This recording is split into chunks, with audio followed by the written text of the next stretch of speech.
सुन रे छोड़ा छारा मतुआ ले ले आई हरे औची कहूं ले ले आई हरे ले ले आई हरे तमाकुल वाला बटुआ ले ले आई हरे। अरे ना सुनही कहाँ से लैया तमाकुल वाला बटुआ ले ले आई हरे। कितना देर से कह रही हुआ ना सुनाई ना दे रहा गाड़ी हल्ला कर रहा तू ले ले आई हरे ले ले आई हरे क्या हो ना तमाकुल वाला बटुआ ले ले आई हरे।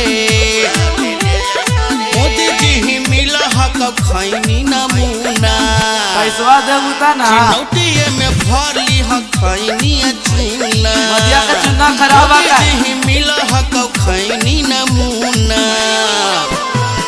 चिनौटिए में भर ली हक खैनी चूना कोठिए पर धइल हक ले ले आई हरे।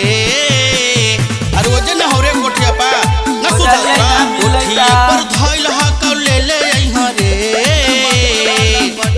तमाकुल वाला बटुआ ले ले आई हरे तमाकुल वाला बटुआ ले ले आई हरे तमाकुल वाला बटुआ ज्यादा जिद कर रहा है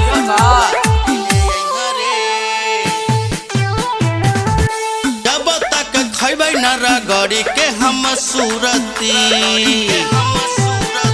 तब तक देहिया में आई तैना पूरती। जल्दी ला रे बउआ जब तक न खैबै रगड़ी के हम सूरती तब तक देहिया में आई तैना पूरती। साथे सुधीर के बोलैले आई हरे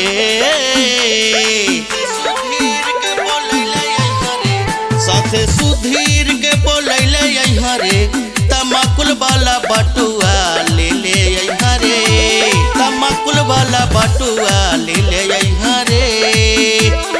अरे जल्दी आओ रे छोड़ा और आलिए ता